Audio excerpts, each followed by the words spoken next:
Welcome back to the Leather Shop. I'm your host, Matt Roach, and this month we have a special guest. We have Hugh Harris from Buckleguy. Hugh, thanks for jumping on and joining us.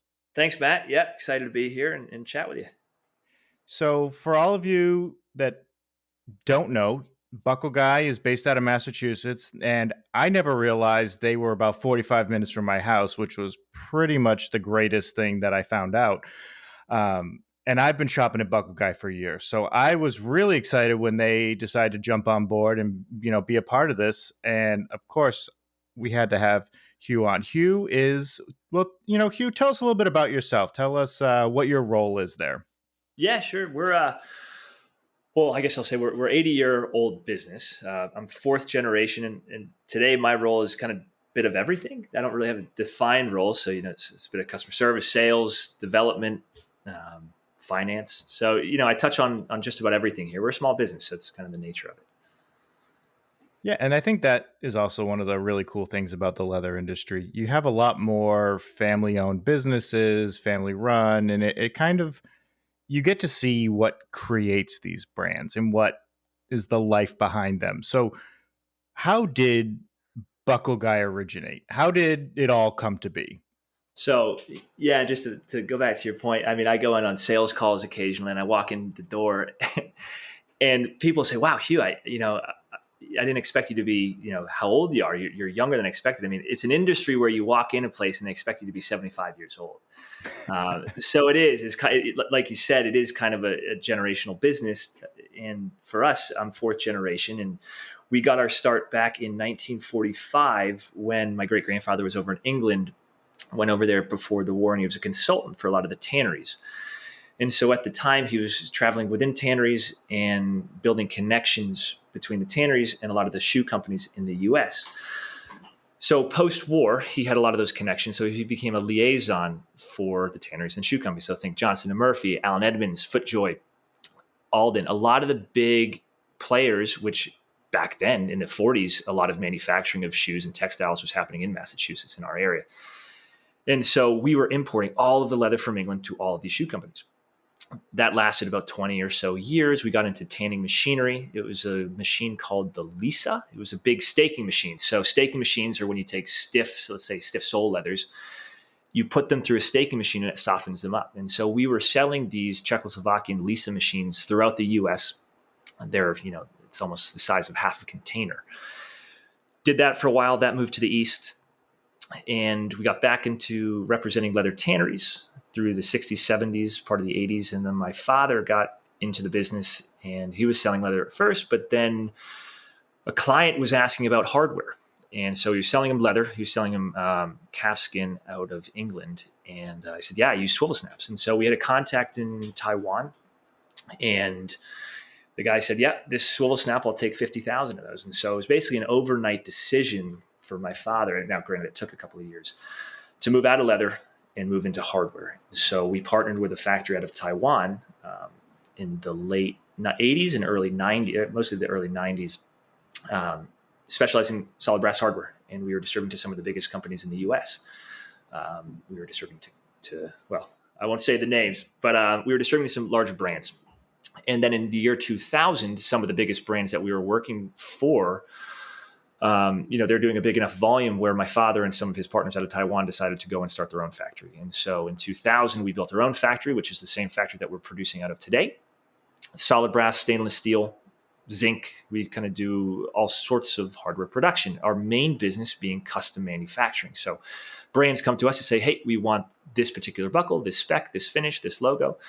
We take it from start to finish. We create the CAD files. We print plastics here in Massachusetts. We send that to a customer. They approve it. And we go to metal sampling. And then once they approve that, we go to production. So 1,000-piece minimums for custom hardware, 6 to 8 week production time, and then shipping. So that is kind of the core of what we do. We are a medium to high-end accessory hardware producer. Back in, I think, 2010, we had a lot of hardware on the floor from the days when we produced for Coach. They left a lot of hardware. We had it. We put it up on a website, some of their hardware. And we discovered that there is a market for on-demand delivery. So shipping, not taking the 3 months to deliver. So immediate delivery, low minimums. And so we put up on the site and we discovered, hey, there's a massive market of people that need hardware right away in smaller quantities. So Buckleguy, since 12 years ago, has really evolved into a key element of our business. Not only do we do custom hardware, we stock and we now work with, close to 100 different vendors on different supplies. So we stock tools and zippers and other hardware and leathers and you name it. We're kind of becoming a one-stop shop. And the philosophy with Buckleguy really at the beginning and still is today is to take clients, smaller clients, crafters, small manufacturers, provide them with more of a premium hardware. The hardware that we provide is accessory trade hardware, not equestrian hardware, not marine grade hardware. It is accessory level hardware, which is not available on the market. Provide that to them, allow them to grow their businesses with smaller quantities. And as they expand and they grow their business, they can take advantage of our bulk discounts and then get to a point where they're ordering thousands of units and go factory direct where they save and they get more of that wholesale and also custom ability to customize hardware. And we've taken the same approach with the leathers, the tools, the zippers. We look at manufacturers, tanneries, producers that also meet the same criteria that we put on our hardware. So again, medium to high-end providers and makers and manufacturers is who we partner with. So when clients come to us, they're not getting a good piece of hardware and a bad zipper. They're getting the best hardware on the market, the best zipper on the market, the best leathers on the market. And so we do a lot of the qualifying here. We've got a production floor where we manufacture finished products as well, where we do a lot of the product testing. So I usually give a 2-minute explanation of who we are. That was maybe my 7 minutes. So that's kind of like you were in the zone. I didn't even want to stop you. I was like, the man's got it right now. I was like, I just got to let him run with it. That's like the elevator pitch going up the Empire State Building or something. That was a long one. I like it though. I feel like you must have so many elevator pitches by this point that you like have every, like, if I got to go up 30 floors, I know exactly how long my pitch can be. Yeah, I mean, you're asking all the elements. So it's the Buckleguy, it's the IAS, it's the who we are. So yeah, you got the whole bit. Well, first of all, I love it. I love how there's like so many facets to it. But I think the main thing is, and anybody who shops from you knows, your hardware selection is just like unmatched. We talked about it in our first episode. I only use your hardware for everything. Your catalog is enormous. Like you guys have everything. So that is basically how most people find you. They find you from hardware and then they stay for everything else. You guys do have an enormous selection. And I know me personally, and I'm sure there's other people out there, like you touched upon it a little bit. How does the process go of how it's all made? Because we were talking a little bit the other day about the ins and outs, and I was just fascinated by it. I think it is the coolest thing, like the minutia that you know about how each product is made, I find fascinating. So if we're just talking about a basic D-ring or like something like that, let's talk about the process because I feel like that's very interesting. Yeah, and it's different depending on the metal you're producing. I mean, the core of what a lot of customers come to us on the Buckleguy is brass. Brass is more, let's say, an art form than zinc. Zinc is a commodity. You can create a steel mold for zinc die casting, and you can produce it in your garage. Brass, and the majority of the brass that we do is sand cast. So like a D-ring, you're creating a father mold, and it maybe has, let's say, 40 D-rings on this tree. And you're creating actual sand cast molds. There's a lot of specialty sands that you use. And basically, you fill that cavity, you remove the father mold, you put the top back on it, and you pour molten brass into this cavity, and it sits for a couple of minutes, and you take it off, and you've got your tree. And so brass, brass is stronger than zinc. Brass bends before it breaks. You're able to do different sorts of castings, different shapes, different angles, different platings. So brass for us is our specialty. That's why a lot of people come to us. Brass just goes better with leather. It's definitely an age-old technique, and it's more of an original way of producing bag hardware. I mean, most of the original bags that you see are brass made, or most of the components that go on bags are brass. So what we also do in-house, which is kind of a specialty as well, is a lot of plating. So we take that brass, and let's say you're making a gold-plated piece. You tumble the piece first. You take off the burrs and the pits. You tumble that off. We then do a hand polishing part where we're sanding it off or polishing off other burrs that don't get taken off during the tumbling. So there's a lot of post work. If you look at our hardware and you go to a hardware store and you look at a D-ring, what you'll notice a lot of pit marks, particularly on the inner areas of that D-ring. Ours, we do a high polish. Again, we're selling to high end fashion brands that if you have a pit or a scratch, they're going to reject it. And so we do the same production, a lot of the same quality control for those brands that we do for every other piece that we produce.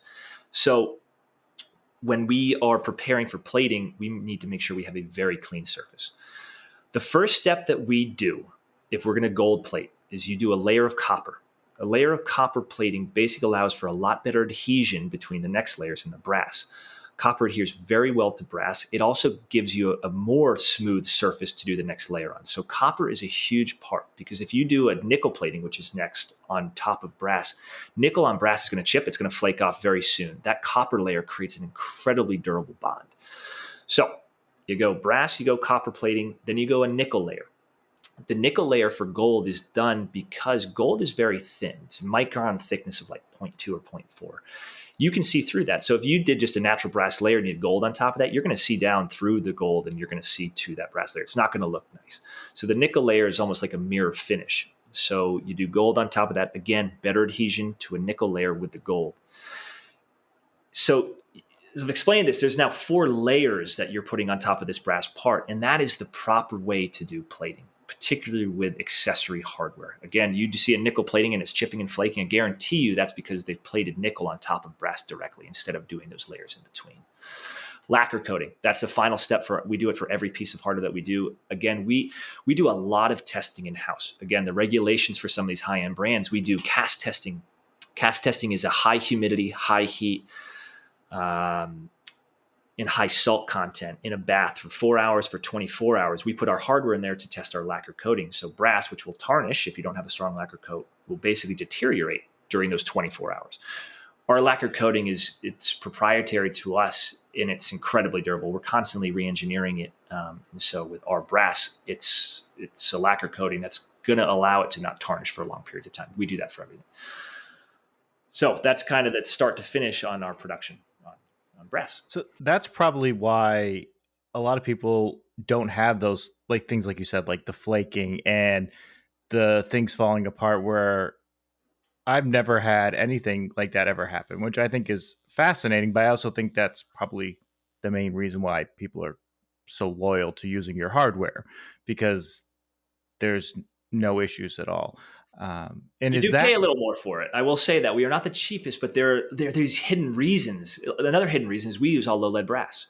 Low lead brass meets the Prop 65. It meets the European REACH standards. We have to do low lead brass, but low lead is an unrecycled brass. When you do a recycled brass, where you're taking tons of brass parts and or old recycled brass into one pot, you're getting impurities. You're not allowed to do that on Prop 65 and REACH. So again, that's a hidden reason of what makes our hardware, a little more expensive, but also top end.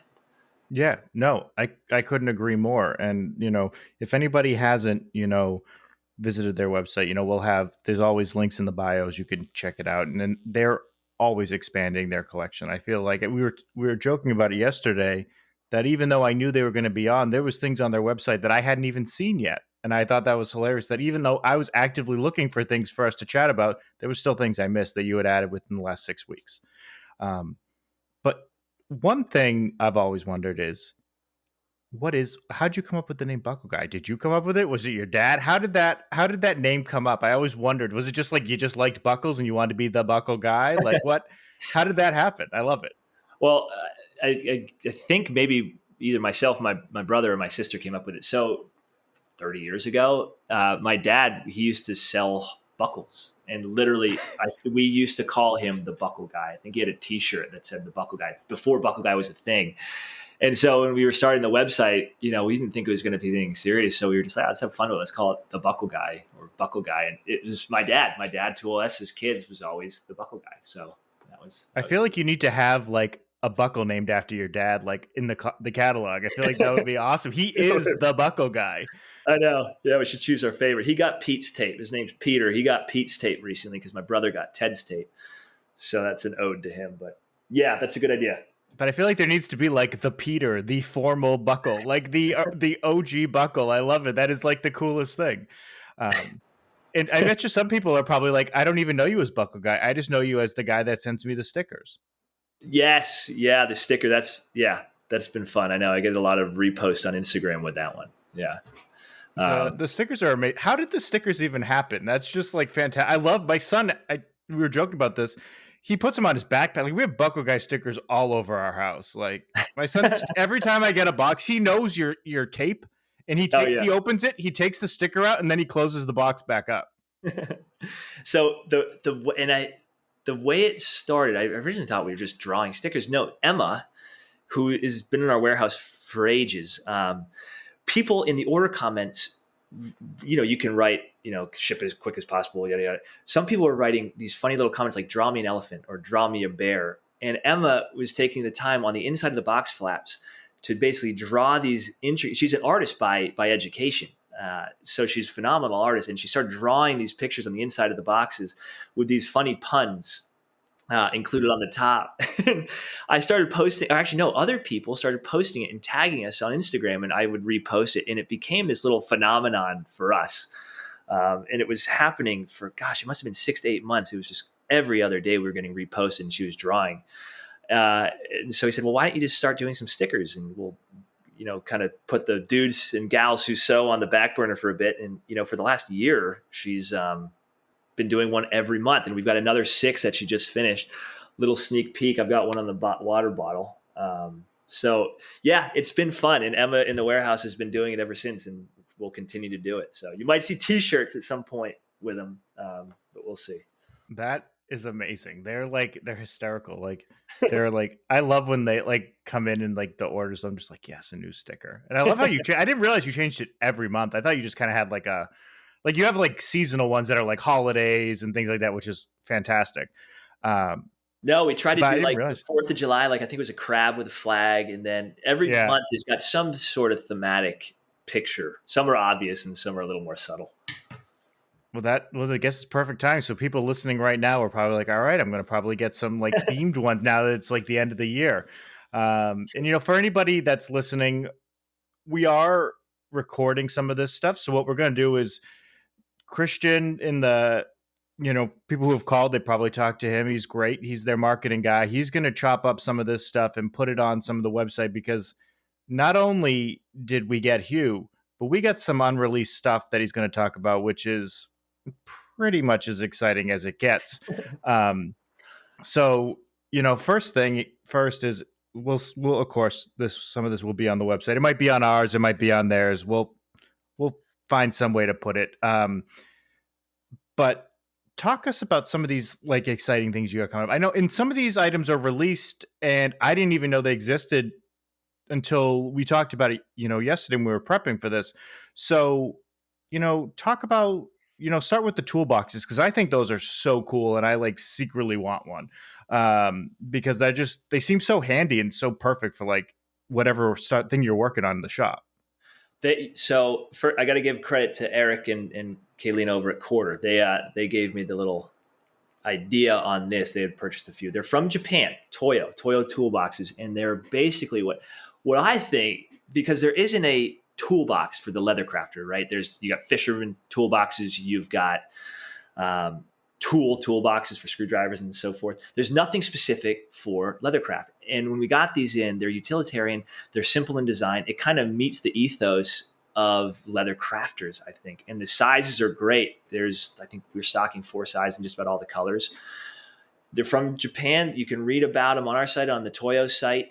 And I think they could be the leather crafter standard for toolbox, for kind of what they offer and the sizes of our tools. Hey, Matt, I think you're on mute. Oh, definitely just muted myself. Look at that. I love it. You gotta love when things just happen. I feel like it's like 2020 again, like, right when, the pandemic started and everybody was having meetings and they're like, Janice, you're on mute. Can you turn that on, please? Like, I clearly haven't learned anything. We're over 2 years in and I'm still doing it. That's a PG error too. You can get some R-rated errors on Zoom if you're not careful. Yeah, people can lose jobs. It happens. I've seen a lot of interesting things.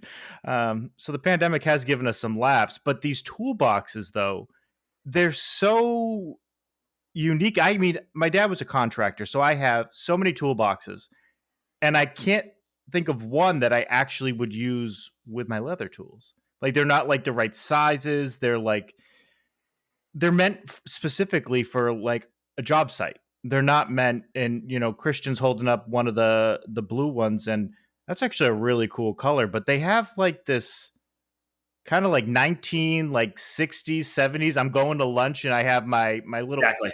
I have my sandwich, my soda, and a couple tools in there, and I'm just like kind of going for the day. And what I didn't realize until you mentioned was they actually can be leather lined and like with your Oh initials and yeah, stuff, which I right. think is kind of cool. Like I would have never, I guess, I mean, I probably would have thought about it as a leather crafter, but I like how you can actually like.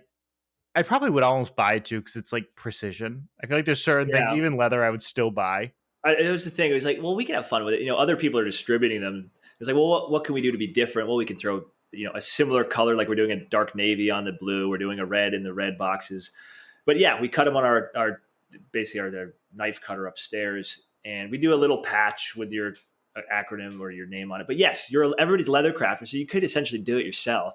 I thought it was kind of fun anyway. But it's kind of nice though because it's like there's some things you just kind of want there, like you don't want to have to think about, and it's nice just to like have it there. And we have Christian holding up. So what's nice? I think he's holding up what looks like the medium sized one. I think that how many sizes are there? There's three. The one Christian just had was the medium large. There's an extra large, which is the cantilever top. And then there's a smaller one, flat top, and then those little micro ones, which are good for threads, they're good for paints and some small tools. What's cool about the extra large one that I saw that I liked was that it's like the perfect size that you could fit like a handful of hardware. So like you could go over and like do like a whole project start to finish with what you have in that one toolbox. Yeah, and it's good for, like if you're going to trade shows, your farmers markets. You can bring a bunch of the needed tools in it. We took a bunch of photos. We kind of staged some photos with tools and hardware and threads and glues in the boxes to kind of give you a reference on what you can fit. Yeah, like for me, like what I see it is each slot could probably be like a handful of hardware. And what's great is on the large one, I believe it looks like it has 10 slots. So you could really keep 10 different style. Like you could make on-demand belts or you could make a lot of on-demand things and still keep thread, bevels, knives, like all those main things in the main Yep. compartment, which is really nice because it adds that extra. Because for me personally, I lose hardware all the time because it's small. It's very easy to like lose it, but though it's like self-contained, which is kind of nice. Yeah. And you can move those little tray slides between, so you can actually open them up to be bigger on that top cantilever. So yeah, it's really a good product, and the price is fair for what it is. I was surprised when we first got it about the price. I thought it was too cheap, but yeah, it's a good price in my opinion. I think there's something about like organization because I think the average leather crafter doesn't have a massive workshop. So they're usually trying to make things work. And I think a lot of people start out at their kitchen table. I think it's like the natural progression. You start out your kitchen table, you work to more of a dedicated space. And this seems like to me the my wife won't kill me bucket. It's like Yeah, that's what you kind of have for if you're married, or my significant other will not kill me because it's contained. and it looks good. Yeah, it looks nice. It's got the aesthetic, and you can just like lie and be like, "Oh, it's a fashion thing." Yeah, Um, but that to me, like if I had that when I first started out, I think that would have saved me like a lot of headaches. Like that would have been. I had crap everywhere. It was awful. Like because you just had little bags of like hardware all over. It was a mess. yeah. Now I got more of a dedicated space, but it's still organized chaos. Um, so we saw those, and the other thing that is on this table, which I'm always interested in, is you guys are going to be adding some knives, some not knives, some scissors. Yeah. Tell us a little bit about these because I looked these up yesterday and they look really interesting. They look nice. Yeah, we're working with a brand out of Canada. They're called LDH Scissors, and again, in our workshop, we've got some really experienced sewers, and they were telling us about a couple of different brands. There's the Fiskars, which is the run of the mill. You can get it at Joann's, but this LDH line is based in Canada, produced in Asia, in fabric shears, pinking shears. There's the Ferrari of the thread cutter as well. They come in all different shape or all different sizes. I think from 8 inch to 12 inches. They're for fabrics. They're for canvas. You can cut leather on them. You'll have to sharpen them a bit more. We got the Midnight Edition. It's carbon steel, so it's lighter weight than stainless. So it's better on the hand. We did all rubber lined handles. Again, it's easier on the hand long term, so you can be cutting with it all day. And they're just a quality scissor. I mean, that's all these guys do is they just produce scissors and cutting equipment. And from our experience and from what we use in our shop, it fit the bill again, kind of fitting the philosophy of Buckleguy. It's a medium to high end quality product. It's better than what you're going to get at your run of the mill hobby store. No, it's true because it's funny you say that. I started out with a basic pair of heavy duty Fiskars, and they just did not cut it over time. And I like how now Christian's holding up what Hugh calls the Ferrari. So Oh what man, that makes yeah. the Ferrari like? What are these things like? Now I'm intrigued. What makes this the Ferrari? Like, is it just like cut it through like it's butter? Like, and I guess apparently you can do tricks because we have Christian in the background doing some tricks with his hands. So maybe it's like you can just like go to a shootout. I mean, you can be at like an old Western film. So it's the weight for one. They're carbon steel. We sell some other cheap version that I think they're like $1 a whack. These I think are 20. It's the way that they come down, and so they're engineered to slice. So every time blade on blade is hitting, they're hitting right at the sharp point. And so regardless of where the thread falls within the mouth, it's gonna land on both sides of the blade. Uh, Again, carbon steel, it's going to last. The blade sharpness is going to last a heck of a lot longer than most other steels. So its longevity is a lot of what you're paying for. And they handle well. I mean, they've got the thumb grip or the finger grip, and it's got a bit of weight to it. It's a nicer hand feel as well. But again, it mostly comes down to the metal and the engineering of the product. Yeah, no, I love it. And it's funny you mentioned the other ones you guys sell. They're like, you're right. Like they're like $2 or something. And I'm guilty of buying them in bulk.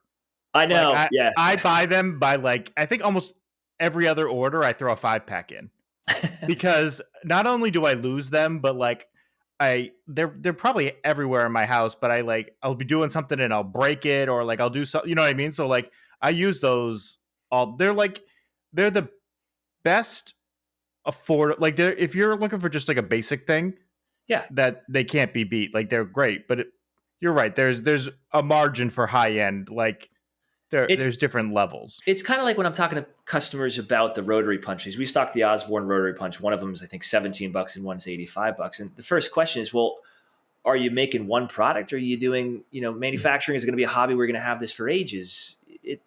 It's an investment, but it's an investment in, I guess, the product, not having to replace it, but it's an investment in efficiency and the quality of the cut and the longevity of cutting and the handle of the cutting. So again, it's an investment. Are you making one wallet or are you making 100 wallets? If you're making 100, get something that's going to last and it's going to perform better. Yeah, no, 100% true. I think that's like, and I learned that the hard way too. And I think a lot of people did is when you first start out, you buy cheaper things. There's things I Right. bought on Amazon and things like that. And I learned those tools weren't worth the $15 I spent because I use Palo Santo bevelers now. And I look back to the $15-20 one I bought because I didn't want to spend $60 or $70. And I'm like, what was I doing? And like, Mm-hmm. it dulled out every 10 minutes. So in hindsight, you do get what you pay for. But those are the fun things that I saw in the picture. So that was me just kind of geeking out on stuff that I clearly just wanted to talk about. But some other stuff well, we were talking about this earlier. I was ecstatic when we met a couple months ago about the fact that you guys were going to have the NBA basketball leather. I got like pretty like childhood giddy when I saw that. And the second I got it in the house, when you guys sent me a panel of it, I made a watch strap because I was just so excited. It's Nice. funny how like basic things you just like virtually can't find anywhere else. And for anybody listening, I am a diehard Boston Celtics fan, so you can understand why I get really excited for things like this because there's just something really, really cool. I know that Horween makes all of the leathers for sports, which I found fascinating. Yeah. That's Um, cool. but like it's funny how like I didn't realize they made like the baseball glove leather. So when I saw that you guys had that as well, I didn't even know that was something that Horween made? Have they always made that, or Yeah, I think like? they work for a couple of bigger brands of baseball brands that make gloves. So yeah, I think they work with some of the bigger ones, and they provide that glove. And it's baseball glove. It's form fitting. It's you see the leather, and then you see what's out there in the market. You'll understand who they're making it. Yeah, it was really soft. It was funny. I was trying to think of like random things. I'll probably end up wanting, ordering a 2 foot panel because I kind of want to see how it ages as like a wallet or like a watch strap. It just seems like it'd be one of those things that'd be kind of cool. Um, And one but of the it's leathers. Sorry, go ahead, Matt. oh no, no, no. What were you saying? I was going to say. So we brought the basketball. We brought the glove. The other one that we're working on with Horbina bringing is the football. So it's in the works, but we just started football season, so I think they're a bit behind on making sure they've got inventory for the NFL. But that will be one that will be coming in, once they've got some skins available for us. Yeah, I bought some of that. I still have a little bit. I got it a couple years ago because originally there wasn't a lot of people, and one of our other partners, OA Leather, up in Canada, for all our Canadian friends. I don't know if they still stock it.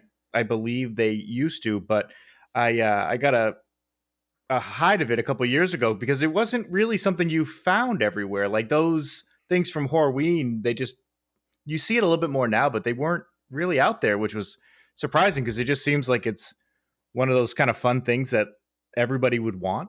Um, I know, I yeah. I even bought a MBA pouch to put on a kind of a notebook cover because I was so excited when I got the panel that I immediately cut it and just trying to find a way to get to it here. And that's the things that I love with the leather crafters, the conversations we have, because it's simple things that you don't think about of getting an iron-on patch to stay on leather Mhm. with not kind of changing the look of it. Sometimes you have to think of different types of threads and different types of glues and all these things. We always talk about. It's funny how you get into the nitty gritty of like what glue are you using, Yeah.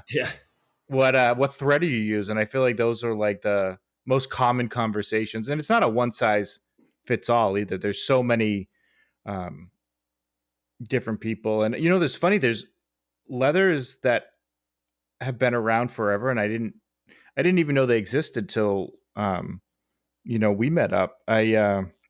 I've used Botero for years, and to be honest, I didn't even know you guys sold it at first. I've always bought it from other places, so I was actually glad locally. It's nice to have it there.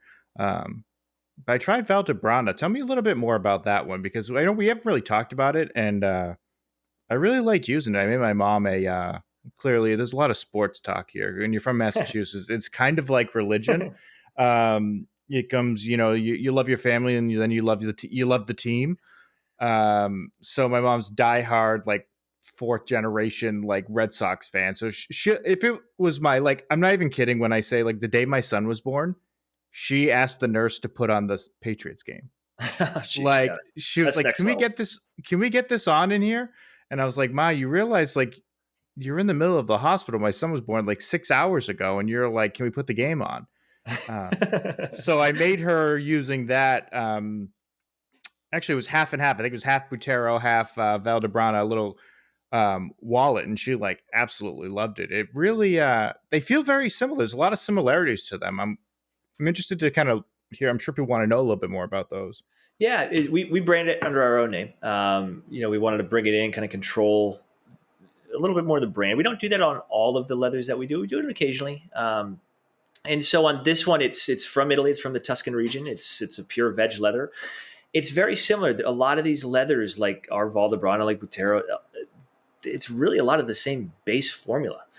Slight changes in the makeup of the wax and the oils and the tallows and what goes into it to make that formation. But a lot of it's really similar. It's a Vachetta leather. It's an Italian Vachetta. And then there's variations, of course, off of those. You can get more of your harness style leathers, but that's something again we're looking into with our partner tanneries in Italy.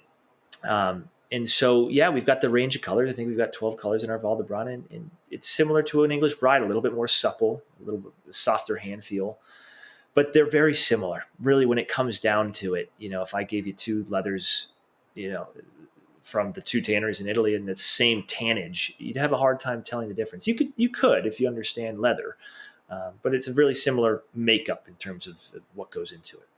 Yeah, I mean, I I noticed a lot of similarities when I made it. I noticed it edge finishing, it finished very similar to Butero. They were almost identical. I couldn't tell the difference. I Yeah, you think for shouldn't be able to.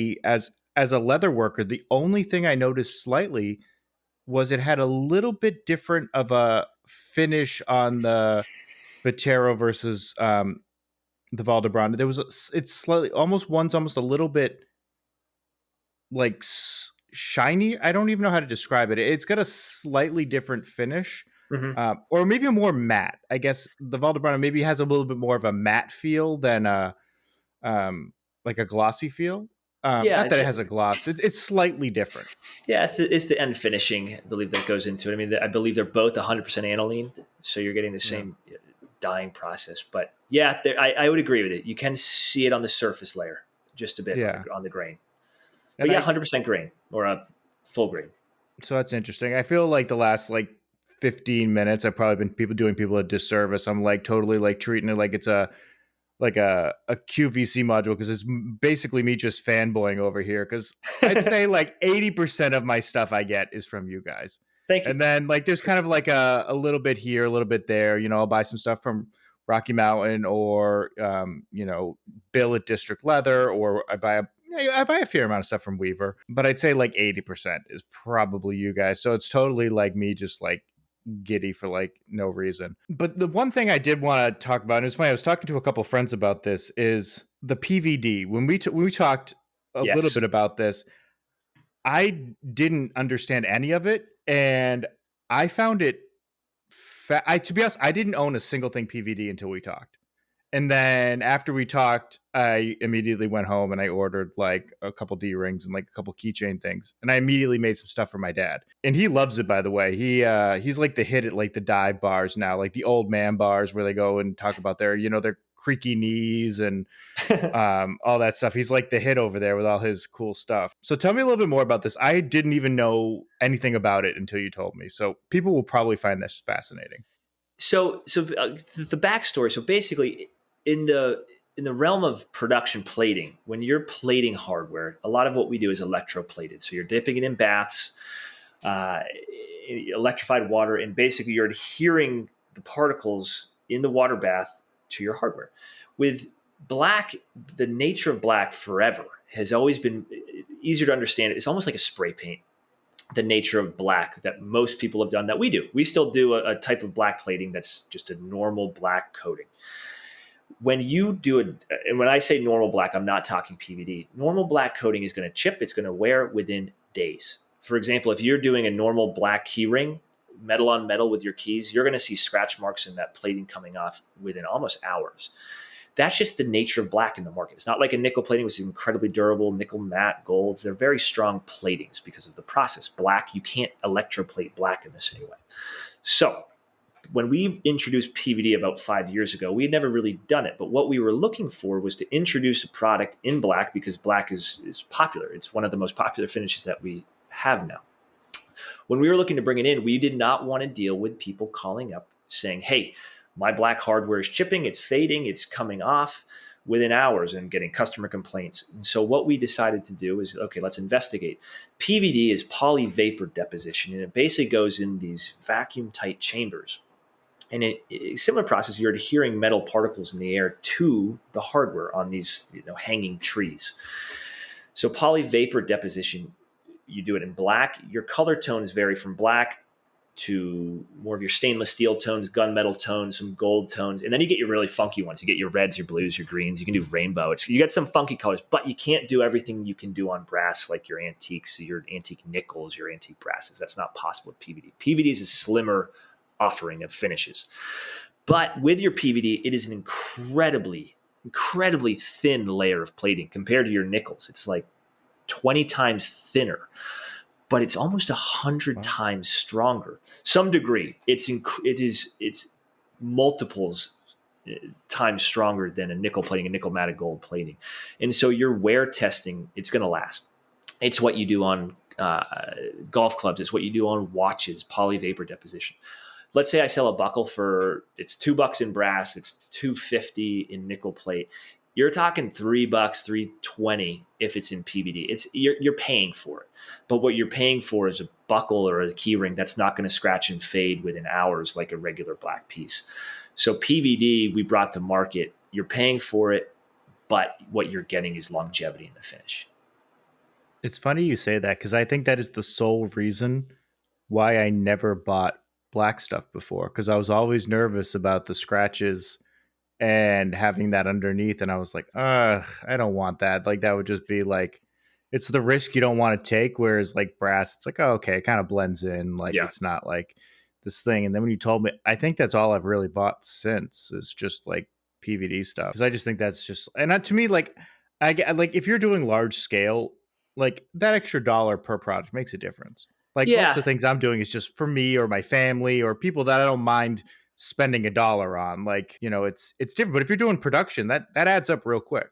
And that's why we still do a regular black plating. Again, is where a $2 buckle in brass, 320 in PVD.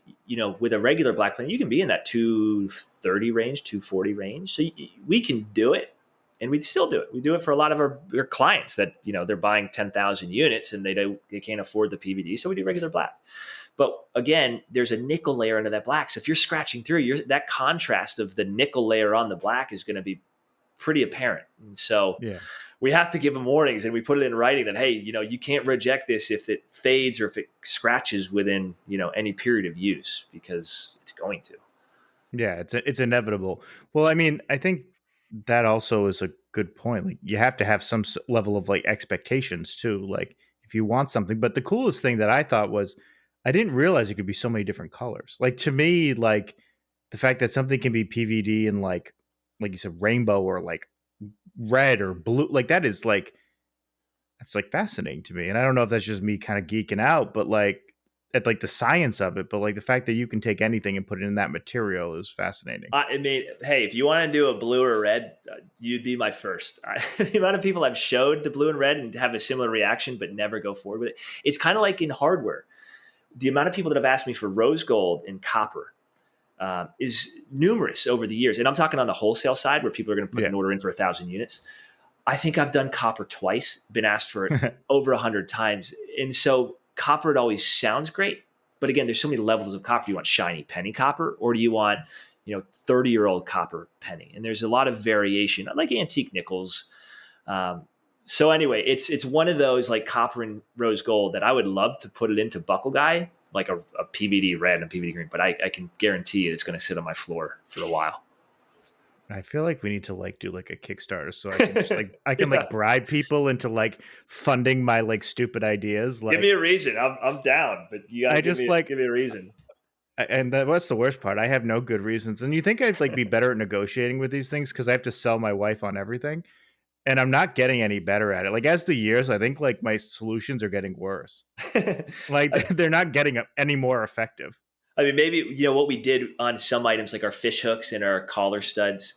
They're standalone items, so you can buy it. You can make a bracelet out of it. You can make a bag closure. It's a standalone, meaning if you make a bag, you need a swivel, you need a D-ring, you need a slider, you need a buckle, and then you need all the sizes. So if I'm to introduce a color, let's say copper, into a Wow. swivel snap, well then I need all those other carrying on components.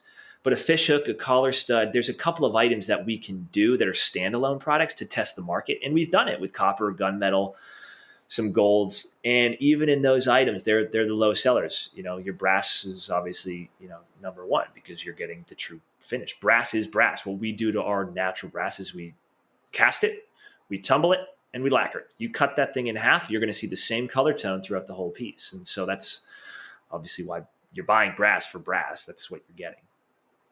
So yeah, I'm totally going to use this as like a platform to like talk people into like my ridiculous ideas so that I can like have like crazy things, like crazy buckle finishes. Like I want to have like like a blue or no, you know what I really want? I want to get somebody. Maybe I can talk people into like Celtic green, Yeah, fine. Celtic green PVD. Like maybe I can just like I know people at the Celtics. I'll have to call them and be like, hey, so this is a great investment for the players. I'll make them the belts. Just buy 1,000 of them. Yeah.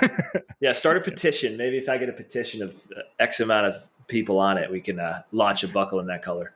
Yeah, and the proprietary Celtic green. Uh, I love it. So, about you. Have you ever dabbled in this world? Have you ever? I know your brother's a maker. Like he makes stuff. Yeah, What about you? make stuff. Yes, I mean I've made if I'm wearing a belt, it's my belt. So I make my own belts. Oh, okay. The plot Yeah, thickens.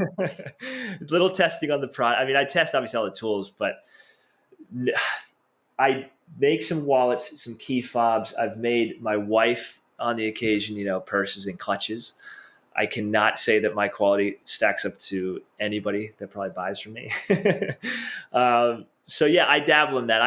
I make my own fishing rods, I guess, which is when we were talking about the toolboxes. I use one of those for fish making supplies. So that tends to be more of my hobby craft. I sell hardware all day and leathers all day. I dabble in it, but I also make certain tools and products in it. But no, fishing rods is more the craft of mine. Okay, so how do we? Now I'm really curious. What? How does the hardware factory come into the fishing rod? What are we making with the? Carrying Oh, cases. okay, So fly rod okay, carrying cases and sleeves, canvas sleeves with leather accents. okay. Look So at yeah, you. I knew there it's was another layer. I'm just peeling back the onion. I knew there was more there. no. My brother took over the. My dad always wanted to. He's like, man, my side hobby, I want to make bags and leather goods. I mean, we see it all day, but there's a steep, introduction to doing good leather work. We see it all. People post it all the time. Getting to just that first initial layer of leather crafting, your first wallet, I'll be honest, does not come out pretty. Your third one does not come out pretty. There is a steep learning curve to leather crafting. My brother's been doing it now, gosh, 10 years, and yeah, he does full scale production, but he's the one that gets his hands dirty when things need to be fixed and made, and just hand cutting. I mean, we sell acrylic tools now to help with some of the hand cutting, but hand cutting, freeform hand cutting is an absolute skill, and that does Oh not yeah, come I'm easy. terrible at it. That's Yeah, why I had to start same. going with dyes. I started like 2 years ago. I started using Milwaukee steel rule dyes um, because I just there was always something I was going to miss. Like Absolutely. Yeah. I knew that like I couldn't. Like every aspect of it. It's like mathematical too. And I know Christian's holding up one of the Yes. acrylic dyes. I Goes. know. Well, it's funny. I saw Eric posted a video of like all these things, and it's funny how his mind works. I always love like he can take like something and he'll see like 13 different things of Oh. like how he'll use like the acrylic templates that I would never think to use, and he just like goes, "Oh, okay. Well, what about this?" And clearly, Oh. that's what Yeah. makes him as good as he is. He like his mind works like that. Um, Oh, complete. I mean, there'll be, we'll have, again, like you, Matt, I can talk to Eric for days about this stuff. And, if I could pull out 10% of that and turn it into product with Eric, I mean, that's a phenomenal rate for me to bring it out. But I completely agreed. I mean, the amount of stuff that we come up with, these ideas with Eric is infinite. So I agree. yeah, and eventually we'll probably have to ask him to jump on. He's such a good guy. For anybody that knows Eric, they know he's a genuinely nice guy. And he's also a local Massachusetts guy. You got look at all this leather in Massachusetts. It's funny though. I would have never known. There's like no like there's one Tandy in all of Massachusetts, and then outside of that, I don't think you could buy leather in the entire state. There's some There's smaller wholesalers. I know there's one in the Cape that does it, and there's I think a few others, but they're not small, so to speak, but they have their client list and their markets that they serve, and it tends to be more of a specialty style leather. Like Booth, we sell the Sedgwick now. Ken Chapman, he was the first guy in leather that we worked with, and he was local, but he sold directly to the equestrian trade. So he was selling equestrian style leather, rain leather, which Sedgwick that we now stock specializes in. So he sold a bunch of that specialty leathers, which I think there are a couple other dealers in the area. Not necessarily small leather, good craft leather. But anyways, there's some. I mean, Massachusetts is one of the originals. I mean, you look at all the old mill towns, kind of what we I love specialized it. in back in the day. Yeah. Especially for anybody that doesn't know listening is clearly I have a sister podcast all on sneakers, and like you said earlier, Massachusetts was one of the original shoe manufacturers in the United States. It was and still is the worldwide headquarters of New Balance, and I believe Converse had a large presence here for Mm. a long, long time. Reebok, Rockport. There's like 5 or 6 companies that were like founded in Massachusetts that are like global powerhouses in shoes. Yeah, and Converse, Uh, they just put the Joy Wharf in Boston. They just put their headquarters back here 2 years, yeah. 3 years ago. Yeah, I think because they got bought out by Nike Nike. about Yeah. maybe like 8 years ago at this point. Years kind of like, evade me at this point. Um, and it's interesting how people kind of forget how big Massachusetts was as a player in leather. And I'm sure your family probably played a large part in that because of how huge it was, back in the 60s, 70s, and 80s, before things started moving over to Asia. Yeah. Most things were produced in Massachusetts. They were made here. And they still have a lot of production in Massachusetts. I know New Balance has several places, which is really cool. Um, but there's a lot of equipment that goes into shoe manufacturing, as your family probably knows better than anybody. Those are serious pieces of equipment. Oh yeah, yeah. We were just at the Linnea Pelli show, the Milan kind of supplies fashion show where you see a ton of tanneries and the shoe components, shoe soles, which one of the big ones, Vibram, actually, I believe is in They're Worcester. Massachusetts. Yeah, They're out in like near Springfield, I think. I think so. Yeah, they're out Western Mass. But yeah, I mean, the amount of shoe sole brands and there's certain components that we stock, like a lot of our transfer and reinforcement tapes.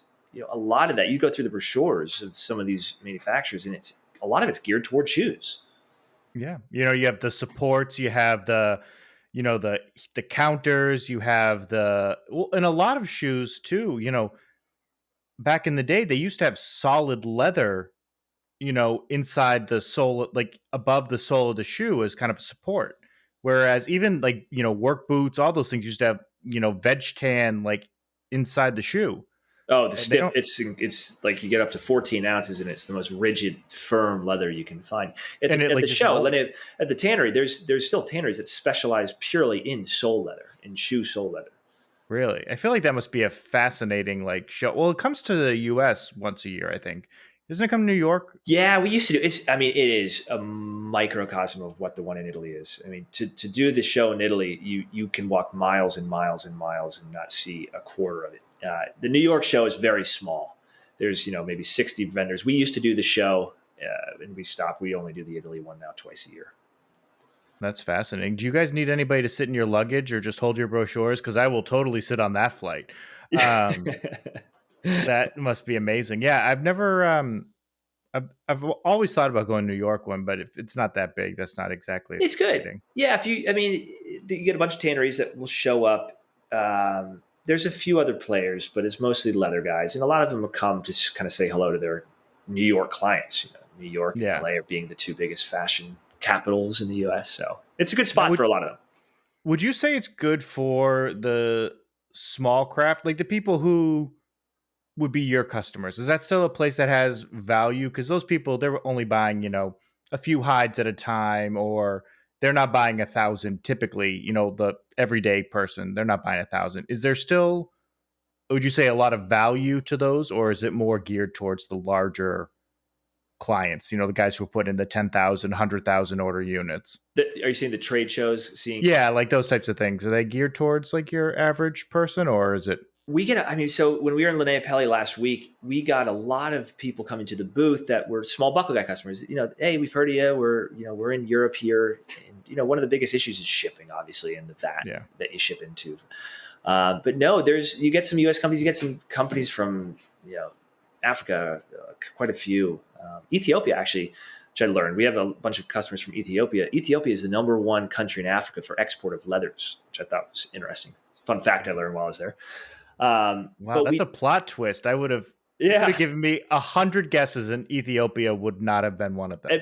no, and it makes sense because when we ship to Africa, I would say 95% of the orders that we ship into Africa are into Ethiopia to manufacturers there. Yeah, but no, you meet a bunch of bigger clients. Now, again, one of the things for our custom hardware, the 1,000-piece customers, is we tend to work with brands, and we tend to work with in scale of things, medium to large scale, high end brands, but brands that care about what goes into their product.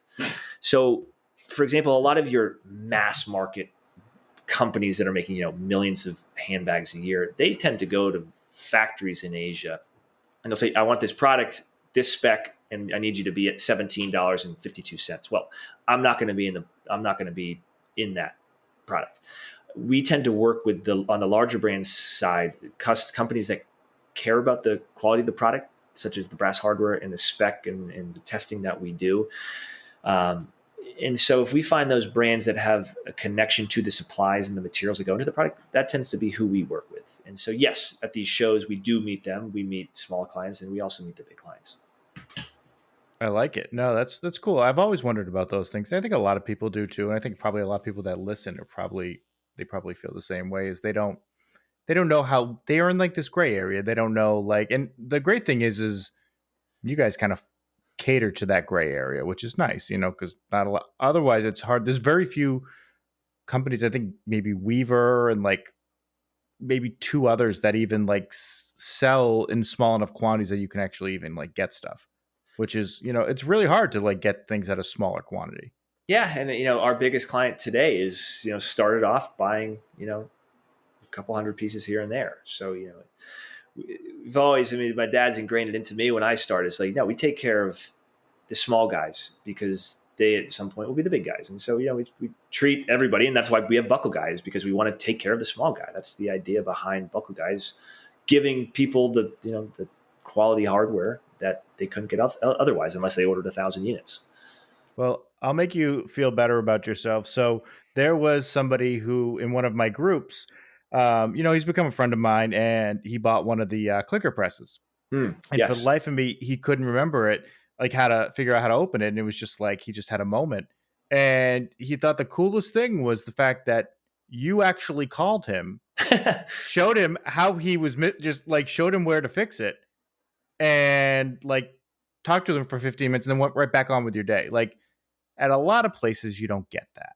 Like you actually understand the products well enough that like you can troubleshoot customer service and actually call. And that actually meant something. And I can say that for a lot of the companies that have sponsored and been a part of this is you can easily call Dave at Leather Machine Co. and he'll pick up the phone and just answer and just help you. Yeah. And Yeah. that's not common at a lot of places. Like you can't call up everywhere and just like they'll just help you.